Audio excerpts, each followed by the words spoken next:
ಶ್ರೀ ಸ್ವಾಮಿ ಸಮರ್ಥ ಶ್ರೀ ಅಕ್ಕಲ್ಕೋಟ್ ಶ್ರೀ ಸ್ವಾಮಿ ಸಮರ್ಥ ಸೇವಾ ಕನ್ನಡ ಯೂಟ್ಯೂಬ್ ಚಾನಲ್ದಾಗ ಎಲ್ಲರಿಗೂ ಸ್ವಾಗತ. ನಾನು ನಿಮ್ಮ ಪೂಜಾ. ಮೊದಲನೇದಾಗಿ ಎಲ್ಲ ನನ್ನ ಸ್ವಾಮಿ ಕುಟುಂಬದವ್ರಿಗೂ ಶ್ರೀ ಸ್ವಾಮಿ ಸಮರ್ಥ. ಇವತ್ತಿನ ನಿಮ್ಮ ದಿನ ಅತ್ಯಂತ ಆನಂದದಿಂದ ನಮ್ಮ ಸ್ವಾಮಿ ಮಹಾರಾಜರು ನಮ್ಮೆಲ್ಲ ಒಳ್ಳೆ ಇಚ್ಛೆಗಳನ್ನ ಆದಷ್ಟು ಜಲ್ದಿ ಪೂರ್ಣ ಮಾಡಲಿ ಅಂತ ಸ್ವಾಮಿ ಮಹಾರಾಜರ ಚರಣಕ್ಕೆ ಪ್ರಾರ್ಥನೆಯನ್ನು ಮಾಡ್ಕೊತಾ ಇವತ್ತಿನ ಒಂದು ಸ್ವಾಮಿ ಸೇವೆ ವಿಡಿಯೋನ ಮಾಡ್ಕೊತಾನೆ. ಈಗಂತೂ ಶ್ರಾವಣ ಮಾಸ ಆರಂಭ ಐತಿ. ಶ್ರಾವಣ ಮಾಸದಾಗ ಅನೇಕ ವ್ರತಗಳನ್ನ ಅನೇಕ ಆಚರಣೆಗಳನ್ನ ನಾವೆಲ್ಲರೂ ಮಾಡ್ತಿರ್ತೇವೆ. 16 ಸೋಮವಾರ ಆಗಲಿ, ವೈಭವ ಲಕ್ಷ್ಮಿ ವ್ರತ ಆಗಲಿ, ಸಂಪತ್ ಶುಕ್ರವಾರ ಆಗಲಿ, ಗೌರಿ ವ್ರತವನ್ನು ಇದೇ ರೀತಿ ನಾವು ಸ್ವಾಮಿ ಮಹಾರಾಜರ ಕೇಂದ್ರದಾಗ ಅಥವಾ ಸ್ವಾಮಿ ಸೇವೆದಾಗ ಬಂದ ತಕ್ಷಣ 11 ಗುರುವಾರದ ಒಂದು ಪ್ರತಿಯೊಬ್ಬರಿಗೂ ಗೊತ್ತಿರುವಂಥ ಒಂದು ಮಾಹಿತಿ. ಹಾಗಾಗಿ ಈಗ ಬರುವಂಥ ಗುರುವಾರ ಆಗಲಿ ಅಥವಾ ಹೋದ ಗುರುವಾರದಿಂದ ಈ 11 ಗುರುವಾರವನ್ನು ನಾವು ಈ ಶ್ರಾವಣ ಮಾಸದಾಗ ಕೂಡ ಆರಂಭ ಮಾಡ್ಬೋದು. ಹಾಗಾದ್ರೆ 11 ಗುರುವಾರ ಅಂದರೆ ಏನಪ್ಪ, 11 ಗುರುವಾರ ಏನು ಮಾಡಬೇಕು, 11 ಗುರುವಾರ ನಾವು ಯಾವ್ಯಾವ ಸೇವೆಯನ್ನು ಮಾಡಬೇಕು ಅನ್ನೋ ಸಂಪೂರ್ಣ ಮಾಹಿತಿಯನ್ನು ಈ ವಿಡಿಯೋದಾಗ ನಾನು ನಿಮ್ಗೆ ಇವತ್ತು ತಿಳಿಸ್ಕೊಡ್ಕೋದೇನು. ಮೊದಲನೇದಾಗಿ 11 ಗುರುವಾರ ನೀವು ಮಾಡಬೇಕಾದ್ರೆ ಮೆಂಟಲಿ ಪ್ರಿಪೇರ್ ಆಗಿರ್ಬೇಕಂದ್ರೆ ನಾವು ಈ 11 ಗುರುವಾರದ ಯಾವುದೇ ಒಂದು ಅಡೆತಡೆಗಳು ಬಂದರು ಅಂದರೆ ಸ್ವಾಮಿ ಮಹಾರಾಜರು ಸಂಪೂರ್ಣ ಅವ್ರ ಮ್ಯಾಗ ವಿಶ್ವಾಸ ಇಟ್ಟು ನಾವು ಸೇವೆಯನ್ನು ಆರಂಭ ಮಾಡಬೇಕು. ಮೊದಲನೇದಾಗಿ ನಾಳೆ ಗುರುವಾರ ಮಾಡಾರ್ದೇವು ಅಂದರೆ ಇವತ್ತಿನ ನಂತರ ಸ್ವಾಮಿ ಮಹಾರಾಜರ ನಮ್ಮ ಮನ್ಯಾಗ ಫೋಟೋ ಇರಬೇಕು. ಫೋಟೋ ಅಥವಾ ಮೂರ್ತಿ ಆಗಲಿ ಯಾವುದೋ ಒಂದು ಇದ್ರೆ ನಡೆಯುತ್ತೆ. ಆಮೇಲೆ 11 ಗುರುವಾರ ಮಾಡೋಕ್ಕಿಂತ ಮುಂಚೆ ನಿಮ್ಮ ಸುತ್ತಮುತ್ತ ಸ್ವಾಮಿ ಮಹಾರಾಜರ ಕೇಂದ್ರ ಇದ್ದು ಅಥವಾ ದತ್ತ ಮಹಾರಾಜರ ಮಂದಿರ ಇತ್ತಂದ್ರೆ ಅಲ್ಲಿ ಹೋಗಿ ನೀವು ಒಂದು ತೆಂಗಿನಕಾಯಿ, ಒಂದು ಸಕ್ಕರೆ ಮತ್ತು ಒಂದು ಹೂವು ಮತ್ತು 11 ರೂಪಾಯಿ ದಕ್ಷಿಣ ಅಥವಾ 21 ರೂಪಾಯಿ ದಕ್ಷಿಣನ ಅಲ್ಲಿ ಹೋಗಿ ನೀವು ನಿಮ್ಮ ಯಾವುದಕ್ಕೋಸ್ಕರ 11 ಗುರುವಾರ ಮಾಡ್ಕೋದಿರಲ್ಲ ಆ ಪ್ರಾರ್ಥನೆ ಮಾಡಿ ಆ ತೆಂಗಿನಕಾಯಿ ಅಥವಾ ನೀವು ಏನೇನು ಓದಿರ್ತಿರಲ್ಲ ಅದು ಅಲ್ಲೇ ಕೇಂದ್ರದಾಗ ಅಥವಾ ದತ್ತ ಮಹಾರಾಜರ ಕೇಂದ್ರದಾಗ ಇಲ್ಲ ನಮ್ಮ ಸುತ್ತಮುತ್ತ ಯಾವುದೇ ರೀತಿ ದತ್ತ ಮಹಾರಾಜರ ಕೇಂದ್ರ ಆಗಲಿ ಅಥವಾ ಸ್ವಾಮಿ ಮಹಾರಾಜರ ಕೇಂದ್ರ ಇಲ್ಲ ಅಂದ್ರೆ ಮನ್ಯಾಗ ನಿಮ್ಮ ಸ್ವಾಮಿ ಮಹಾರಾಜರ ಅಧಿಷ್ಠಾನ ಇರ್ತಿತ್ತಲ್ಲ ಅಲ್ಲೇ ಗುರುವಾರದ ಬೆಳಗ್ಗಿನ ನೀವು ಯಾವಾಗ ಆರಂಭ ಮಾಡಿರ್ತಿರಲ್ಲ ಬೆಳಗ್ಗಿನ, ಹಾಗಾಗಿ ಆ ಬೆಳಗ್ಗೆ ದಿನ ನೀವು ಆ ತೆಂಗಿನಕಾಯಿಯನ್ನು ಅದಕ್ಕೆ ಶ್ರೀಫಳ ಅಂತ ಹೇಳಿ ಕರಿತಾಳು. ಆ ತೆಂಗಿನಕಾಯಿಯನ್ನು ನಾವು ಸ್ವಾಮಿ ಮಹಾರಾಜರ ಫೋಟೋ ಮುಂದಿಟ್ಟ ಅಲ್ಲೇ 11 ರೂಪಾಯಿ ದಕ್ಷಿಣ, ಸಕ್ಕರೆ ನೀವೇನು ನೈವೇದ್ಯ ಇಟ್ಟಿರ್ತೀರಿ, ಒಂದು ಹೂವು ಇಟ್ಟನ್ನು ನೀವು ಯಾವುದಕ್ಕೋಸ್ಕರ 11 ಗುರುವಾರನ ಮಾಡ್ಕೋದ್ರಿ ಆ ಸಮಸ್ಯೆನ ಹೇಳ್ಕೊಂಡು ಸ್ವಾಮಿ ಮಹಾರಾಜರು ಇವತ್ತಿಂದ ನಾ 11 ಗುರುವಾರದ ವ್ರತವನ್ನು ಆಚರಣೆ ಮಾಡ್ಕೋದೇನು. ಈ 11 ಗುರುವಾರದ ವ್ರತ ನಾನು ಇಂಥ ಕಾರ್ಯ ಪೂರ್ಣ ಆಗಲಿ, ನಾನು ಈ ಸೇವೆಗಳು ಯಾವುದೇ ರೀತಿ ವಿಘ್ನಗಳು ಬರದ ಹಂಗೆ ಸೇವೆ ಪೂರ್ಣ ಆಗ್ಲತ್ತೆ ಹೇಳಿ ಸ್ವಾಮಿ ಮಹಾರಾಜರಿಗೆ ಪ್ರಾರ್ಥನೆ ಮಾಡ್ಬೇಕು.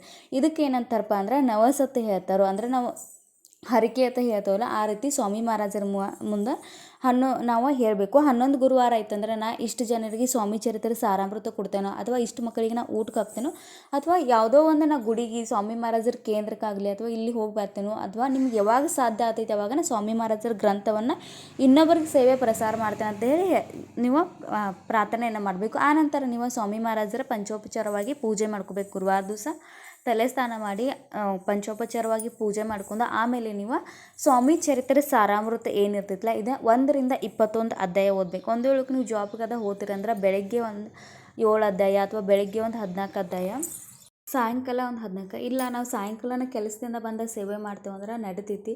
ನೀವು ಈ 21 ಅಧ್ಯಾಯ ಸಂಪೂರ್ಣವಾಗಿ ಸ್ವಾಮಿ ಚರಿತ್ರೆ ಸಾರಾಮೃತ ಓದಬೇಕು. ಅದ್ರ ಜೊತೆಗೆ 11 ಮಾಳ ಜಪವನ್ನು ಮಾಡಬೇಕು. ಆಮೇಲೆ ತಾರಕ ಮಂತ್ರವನ್ನು ಪಠನೆ ಮಾಡಬೇಕು. ಇಷ್ಟನ್ನು ಸೇವೆ ಮಾಡೋದಿರ್ತೈತಿ. ಮತ್ತು ನೀವು ಹಾಲು ಸಕ್ಕರೆ ಆಗಲಿ ಅಥವಾ ಹಣ್ಣು ಆಗಲಿ ಅಥವಾ ನೀವು ಏನು ಉಪವಾಸಕ್ಕೆ ಏನು ಏನು ಉಪಹಾರ ತಗೋತಿರಲ್ಲ ಅದನ್ನ ಕೂಡ ಸ್ವಾಮಿ ಮಹಾರಾಜರಿಗೆ ನೈವೇದ್ಯ ತಗೋದಿರ್ತೈತಿ. ಈ ಗುರುವಾರ ಉಪವಾಸಕ್ಕೆ ಹಣ್ಣು ಹಾಲು ತಗೋದಿರ್ತೈತಿ ಅಥವಾ ಅಷ್ಟು ಒಬ್ಬೊಬ್ಬರಿಗೆ ಜಾಸ್ತಿ ಉಪವಾಸ ಇರೋದು ಆಗುಲ್ಲ. ಹಾಗಾಗಿ ನೀವು ಸಾಬುದಾನಿ ಕಿಚಡಿ ಅಥವಾ ಬಾಳೆಹಣ್ಣದ ತೊಂದರೂ ನಡಿತೈತಿ. ಉಪವಾಸ 11 ಗುರುವಾರ ಮಾಡೋದಿರ್ತೈತಿ. ಈ 11 ಗುರುವಾರದಾಗ ನಾವು ನಾನ್ ವೆಜ್ ಊಟ ಮಾಡೋಂಗಿಲ್ಲ. ಅಂದರೆ ಯಾವುದೇ ಒಂದು ಸೇವೆಯನ್ನು ಸಂಕಲ್ಪಯುಕ್ತ ಮಾಡ್ಕೊತ್ತು ಅಂದ್ರೆ 11 ಗುರುವಾರ ಮುಗಿತಕ್ಕ ನಾವು ನಾನ್ ವೆಜ್ ಊಟ ಮಾಡೋಂಗಿಲ್ಲ. ಇಷ್ಟ ಪ್ರತಿ ಗುರುವಾರ ತಿಂಗಳಾಗ 4 ಗುರುವಾರ ಅಂದರೆ ನಾವು 3 ಎಲ್ಲಂದರೆ 2.5 ತಿಂಗಳಾಗ 3 ತಿಂಗಳೊಳಗೆ ನಮ್ಮ ಈ 11 ಗುರುವಾರ ವ್ರತ ಮುಗಿತಾವು. ಈ 11 ಗುರುವಾರದಾಗ ನಿಮ್ಗೆ ಯಾವ ಕಾರ್ಯ ಇರ್ತೈತಿಲ್ಲ ಖಂಡಿತವಾಗಿ ನೀವು ಒಂದು ಸ್ವಾಮಿ ಮಹಾರಾಜರ ಮೇಲೆ ಪೂರ್ಣ ವಿಶ್ವಾಸ ಇಟ್ಟು ಮಾಡಿರಂದ್ರೆ ನೀವು ಖಂಡಿತವಾಗಿ ಆ ಕಾರ್ಯ ಪೂರ್ಣ ಆಗೇ ಆಗ್ತೈತಿ. ಹಾಗಾಗಿ ಶ್ರಾವಣದಾಗ ಆರಂಭ ಮಾಡಿರಿ. ನೋಡಿರಿ, ನಾನು 11 ಗುರುವಾರದ ವ್ರತವನ್ನು ಈ ಗುರುವಾರದಿಂದ ಆಚರಣೆ ಮಾಡ್ಬೇಕು ಅನ್ನೋದೈತಿ. ಆದರೆ ಸಾಧ್ಯವಾದರೆ ನಾನು ನಿಮ್ಮ ಜೊತೆ ಶೇರನ್ನು ಮಾಡ್ಕೋತೇನೋ. ಇನ್ನು ಈ 11 ಗುರುವಾರ ವ್ರತ ಅಂದ್ರೆ ನಮ್ಮ ಮನ್ಯಾಗ ಏನೋ ಒಂದು ಅಡಚಣೆಗಳು ಬಂದು ಅಥವಾ ಏನೋ ಒಂದು ಈಗ ಎಲ್ಲರೇ ಊರಿಗೆ ಹೋಗೋದಾದ ಬರ್ತಂದ್ರೆ ನೀವು ಗುರುವಾರ ಉಪವಾಸವನ್ನು ಮಾಡ್ಬೋದು. ಆದರೆ ಪೂಜೆ ಎಲ್ಲ ಬೆಳಗ್ಗೆ ಮುಗಿಸ್ಕೊಂಡು ಸಾಯಂಕಾಲ ನೀವು ಮನೆಗೆ ಬಂದು ಉಪವಾಸನ ಬಿಡಬೇಕು. ಸೂರ್ಯಾಸ್ತದ ನಂತರ ಅಂದರೆ ಸಾಯಂಕಾಲ 7 ಗಂಟೆ 6:30 7 ಗಂಟೆಗೆ ಸ್ವಾಮಿ ಮಹಾರಾಜರು ನೀವು ಮನ್ಯಾಗ ಏನು ಅಡುಗೆ ಮಾಡಿರ್ತಾರೆ ಅದನ್ನು ನೈವೇದ್ಯ ಮಾಡಿ ಸ್ವಾಮಿ ಮಹಾರಾಜರಿಗೆ ಆರತಿ ಮಾಡಿ ಅದರ ನೈವೇದ್ಯವನ್ನು ನೀವು ಊಟವನ್ನು ಮಾಡ್ಬೋದು. ಅಥವಾ ನೀವು ಸ್ವಾಮಿ ಮಹಾರಾಜರಿಗೆ ಏನು ಅದು ಪಾಲಿಸ್ಬೇಕು. ಆಹಾರದ್ರೊಳಗೆ ಏನೂ ವ್ಯತ್ಯಾಸ ಇಲ್ಲ. ನಾನ್ ವೆಜ್ ಅಟ್ ಬಿಟ್ಟರೆ ಬೇರೆ ಏನೂ ಪಾಲಿಸುವಂಥ ಇದಿಲ್ಲ. ನೀವು ಸಾಯಂಕಾಲ ಆರತಿ ಮಾಡಿ ಸ್ವಾಮಿ ಮಹಾರಾಜರ ಉಪವಾಸವನ್ನು ಬಿಟ್ಟು ನೀವು 11 ಗುರುವಾರದ ವ್ರತನ ಆಚರಣೆ ಮಾಡಬೇಕು. ಇನ್ನು ಕೆಲವೊಂದು ಸಲ ನಾವು 11 ಗುರುವಾರ ಮಾಡಿದ್ಮ್ಯಾಗ ಒಂದು ಸೂತಕ್ಕಾಗಲಿ ಅಥವಾ ಯಾವುದೇ ಒಂದು ಅಡಚಣೆ ಸೂತಕ್ಕೆ ಬತ್ತಂದ್ರೆ ಹೊಳ್ಳಿ ಮತ್ತು 11 ಗುರುವಾರ ನಾವು ಎಲ್ಲಿ ಸ್ಟಾಪ್ ಆಗಿರ್ತಾವಲ್ಲ ಅಲ್ಲಿಗೆ ನಿಲ್ಲಿಸಿ ನಮ್ಮ ಯಾವಾಗ ಸೂತಕ್ಕೆ ಅಂದ್ರೆ ಮುಕ್ತಿ ಆಗ್ತಿದ್ಲಿ ಅವಾಗ ನಾವು ಮತ್ತು ಹೊಳ್ಳಿ ಅಲ್ಲಿಂದ ಮತ್ತೆ ಪುನಃ ಆರಂಭ ಮಾಡ್ಬೋದು. ಮತ್ತು ಒಂದು ಗುರುವಾರ ಗ್ಯಾಪ್ ಅದಾದರೆ ನೆಕ್ಸ್ಟ್ ಗುರುವಾರ ನೀವು ಆ ಗುರುವಾರ ಗ್ಯಾಪ್ ಆದ ಗುರುವಾರನ ಕೌಂಟ್ ಮಾಡಿದ ನೆಕ್ಸ್ಟ್ ಗುರುವಾರನ ಹಿಡಿಬೇಕು. ಈ ರೀತಿ 11 ಗುರುವಾರದ ಆಚರಣೆ ಮಾಡಬೇಕು.